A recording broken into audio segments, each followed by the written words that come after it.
Hello friends, I welcome you all to yet another video of Learn English with Jay Sir। और आज की video में हम देखेंगे वो 3 इम्पॉर्टेंट वर्ड्स जो हमें बहुत कंफ्यूज करके रखते हैं। वो कौन से हैं 3 शब्द? बिल्कुल, वो 3 शब्द हैं who, whom और तीसरा वाला है whose। ये 3 ऐसे शब्द हैं जो हम कई बार कंफ्यूज हो जाते हैं इनको काम में लेते हुए, पर आज की वीडियो में हम समझेंगे इनको बहुत डिटेल में और बहुत अच्छे तरीके से कि किस शब्द को किस समय काम में लेना है। चलिए तो हम देखते हैं। पहला हमारा जो कंस्ट्रक्शन है वो है हु का।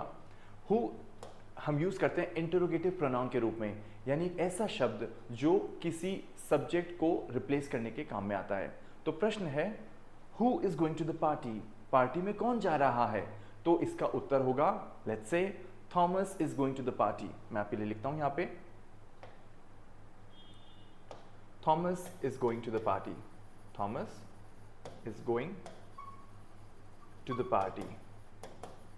इस वाले वाक्य में हम समझ सकते हैं कि हमारे हु ने आइडेंटिफाई किया है थॉमस को, इस वजह से हमारा हु जो शब्द है वो इंटरोगेटिव प्रोनाउन की तरह काम में लिया जाएगा। Who is going to the party, so answer is Thomas is going to the party. आगे हम देखेंगे हु मेड दिस केक, यह केक किसने बनाया? तो इसका आंसर हो सकता है रीटा मेड दिस केक। या फिर किसी ने कहा था रीटा मेड दिस केक, आपको सुनाई नहीं दिया, आपने कहा हु मेड दिस केक। तो हमको जब सुनाई नहीं दिया, हमने फिर से पूछा, तो हमने इंटरोगेट किया, हमने प्रश्न पूछा हु मेड दिस केक, सो हमारा आंसर आया Rita made this cake.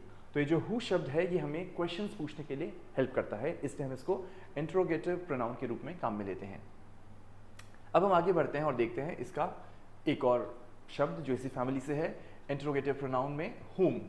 whom हम तब काम में लेते हैं जब हम ऑब्जेक्ट को ढूंढते हैं, जब हम किसी ऑब्जेक्ट को ढूंढते हैं और वो ऑब्जेक्ट हमारे सेंटेंस के अंदर पाया जाता है। तो हमारा सेंटेंस का कंस्ट्रक्शन होता है subject plus verb plus object. तो ये जो ऑब्जेक्ट है we have to identify it, हम इसको आइडेंटिफाई करना चाहते हैं। तो आई सी लेट्स से मोहन, मैं मोहन को देख रहा हूं या मैं मोहन को देखता हूं। इस वाले केस में आई सी मोहन। सो जो शब्द है मोहन वो मेरा ऑब्जेक्ट है।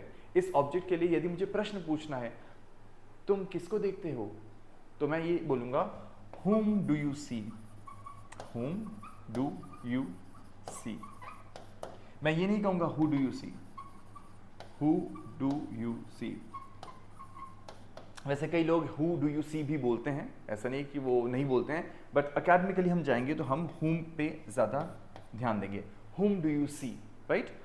तुम किसको देखते हो? तो इस केस में हमने जब प्रश्न रखा था, सेंटेंस था हमारा आई सी मोहन, तो उसका क्वेश्चन बनेगा whom do you see। तो हम ध्यान देंगे कि जो whom है वो हमारा ऑब्जेक्ट है, उसको आइडेंटिफाई करने में हेल्प करता है। एक और इसमें प्रश्न है to whom did you give the book, तुमने किताब किसको दी? सो मैं उत्तर दूंगा I gave the book to let's say Robin। I gave the book to Robin। So इसका क्वेश्चन है to whom, क्योंकि ये जो मेरा वर्ब है इसके बाद Robin मेरा ऑब्जेक्ट है। तो जब मैं ऑब्जेक्ट को आइडेंटिफाई करना चाहूंगा तो मैं whom क्वेश्चन वर्ड लगा के उसको आइडेंटिफाई करूंगा। आगे बढ़ते हैं। और जो तीसरा हमारा क्वेश्चन वर्ड है वो है whose। whose हमें हमेशा एक पोजीशन दर्शाता है। एक पोजीशन की हम बात करेंगे, कोई चीज़ उसको कौन उसको पोजेस करता है। तो हम देखिए हम देखते हैं क्वेश्चन है whose जैकेट इज दिस, यह जैकेट किसका है, किसका है? So this is my jacket, this is my jacket. तो माई जैकेट मेरा जैकेट, तो इसमें ना केवल उस व्यक्ति का पता चल जाएगा, उसकी बिलोंगिंग का भी पता चल जाएगा कि वो क्या चीज़ है जिसको बिलोंग करती है, my jacket. So the jacket belongs to me. तो ये जो पूरी चीज़ है उसका हमें क्वेश्चन पता चल जाएगा whose। ये माई से हमें पता चला whose। So whose jacket is this, ये जैकेट किसका है? एक और क्वेश्चन देखते हैं हम whose idea was it to go hiking, किसका आइडिया था हाइकिंग पे जाने के लिए, राइट? या किसका आइडिया था हाइकिंग पे जाने का? तो whose आइडिया, तो हम इसका आंसर सोच सकते हैं इट वॉज नेहाज आइडिया, वो नेहा का आइडिया था। तो ये पोजेशन है, ये किस चीज़ का पोजेशन है? आइडिया को किसने पोजेस किया था? नेहा ने। So Neha had that idea, so the question will become whose idea was it to go hiking. इस तरीके से हम देख सकते हैं कि कब हमें हु काम में लेना है, कब हमें हुम काम में लेना है और कब हमें हुज काम में लेना है। और साथ में ये जो तीनों वर्ड्स हैं इनको एक बार हम टिप के हिसाब से टिप्स में कैसे इसको याद रख सकते हैं। तो ये जब हम कभी किसी सब्जेक्ट को आइडेंटिफाई करेंगे तो हम यूज करेंगे हु, हम कभी ऑब्जेक्ट को आइडेंटिफाई करेंगे तो हम हुम को काम में लेंगे, और अंत में जब हमें कोई पोजीशन और किसी की ओनरशिप बतानी होगी तो हम हुज में चले जाएंगे। मैं आपके लिए फटाफट से एक बार समरी देता हूं। Who is the new teacher? कौन है नया टीचर, राइट? कौन है नया टीचर? सो नाम आ जाएगा mister Andrew. Mister Andrew is the new teacher. Whom did she call last night? उसने कल रात को किसे फोन किया? सो एक और आंसर आ जाएगा, let's say Riya. So answer हो जाएगा she called Ria last night. She called Ria last night. She called Ria last night. कल रात को उसने रिया को कॉल किया। और अंत में whose car is parked outside? किसकी गाड़ी बाहर खड़ी है? सो हम आंसर देंगे, let's take any name, Lisa.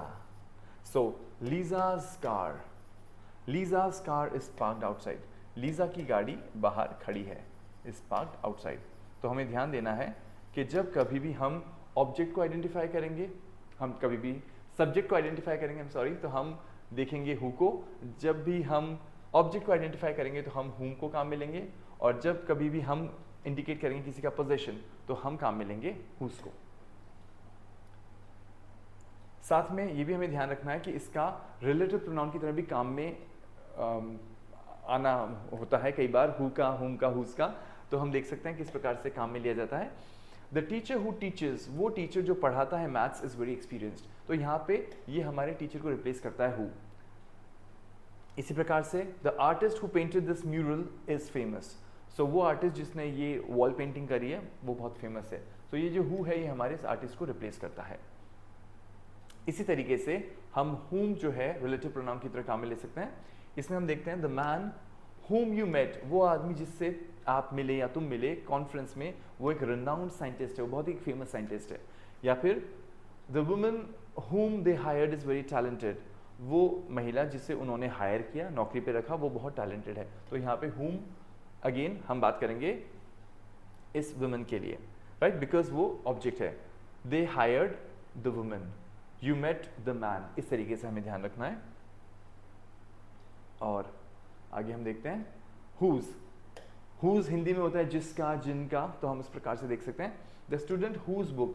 Whose की एक जो है स्पेशलिटी है कि हम इसको यूज करते हैं एक नाउन के पहले, यानी नाउन के पहले ये काम में लिया जाएगा। The student whose book was lost is looking for it, या फिर the author whose novel won the award is giving a talk tonight. तो हमारे को हमेशा हुज के बाद एक नाउन मिलता है, और ये बहुत इंपॉर्टेंट है ताकि हमें ध्यान रहे इसको रिकॉग्नाइज करने में।